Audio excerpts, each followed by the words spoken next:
Now that we know the release date and full contents of the Metal Gear Solid Master Collection Volume 1, I want to discuss what I want to see in Volume 2 and potentially Volume 3 of the collection. I think the obvious sequel to the collection would probably include MGS 4, 5 and Peace Walker. However, I want to propose a slightly different structure to the collections and see what you guys think. When you look at the remaining games in the series, you can almost separate the games into Solid Snake stories and Big Boss stories. So I think a cool idea for Volume 2 of the Master Collection would be to focus it on the Solid Snake collection of games. This would include MGS 4, the Twin Snakes, Ghost Babel, and Acid 1 and 2.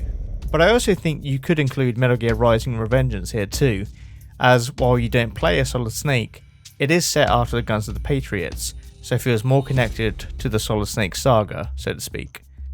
MGS 4 is the key entry here, as this game has unfortunately been trapped on the PlayStation 3 since its launch. It has been possible to stream the game on PS4, as well as emulate the game on PC, but it's depressing to think that this game hasn't officially been ported to any modern hardware. It's been believed for some time that the reason behind this is that MGS 4 was strictly designed for the PS3 hardware. However, it was recently discovered that Konami never actually struck a deal with PlayStation for exclusivity of the game, and that there was a version of MGS 4 that could run on Xbox 360, but it was cancelled due to the fact that the 360 was still using DVDs, and so it would have required multiple discs to distribute the game physically, which Konami didn't think was viable. So it does give me hope that MGS 4 isn't the impossible port which it's been believed to be for so long. There are still some licensing issues which will need to be sorted out, such as the iPod featuring in the game, but with some cutting and asset replacement, I really do think it's possible to see an MGS 4 port in the next collection. It'll be interesting to see if the game gains a resurgence in popularity among the fanbase, as it's typically not the favourite.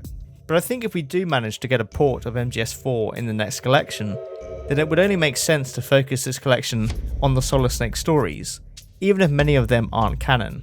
Whatever you think about the Twin Snakes, Metal Gear Acid and Ghost Babel, I think the preservation of these games is important and deserve a second chance with the fans. It would mean that Volume 2 of the collection would contain a total of 6 games, which is a nice amount in my opinion, and doesn't feel like we're being too bombarded with MGS entries. Then with Volume 3, I'd love to see a full collection of games focusing on the big boss arc of the story, meaning the collection would include MGS Portable Ops Plus, Peace Walker, and a remastered version of MGS 5 Ground Zeroes and The Phantom Pain. While MGS 5 is probably the most easily accessible MGS game at the moment, I'd love to see it remastered for modern hardware, specifically the PS5 and Xbox Series X. MGS 5 still looks pretty decent on the Xbox One and PS4, especially the PS4 Pro, which received a resolution upgrade to 1440p. However, I've played the game at 4K with maxed out graphics settings on my PC, and it just looks incredible. It really lifts the open world in that game by increasing the draw distance and texture detail in the environments.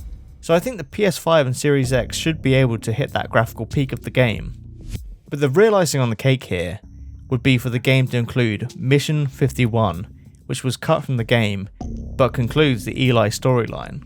Most of us have probably seen the unfinished version of that mission, but to actually play it and see it completed would be such a win for Konami and really help their popularity with the fans.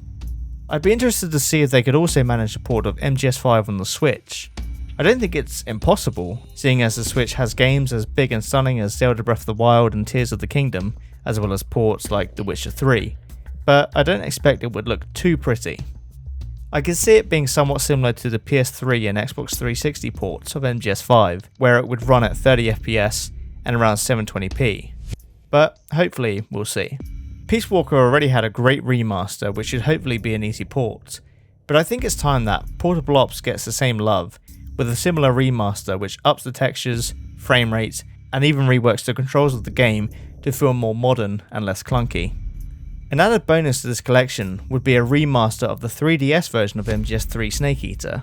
I personally haven't played the game, so I'm not sure how reliant it is on the 3D or the touch controls, but I love the fact that the game modernised its controls by adding crouch walking, as well as over-the-shoulder aiming, much like we see in Peace Walker.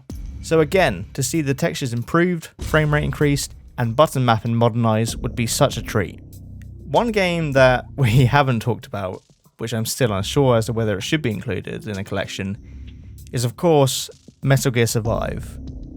Look, we all know what an abomination this game is to the Metal Gear franchise, but I do know this game has its fans, and as I mentioned before, I believe game preservation is important, no matter my opinion on the game. So, do I want to see this as part of the collection? Fine.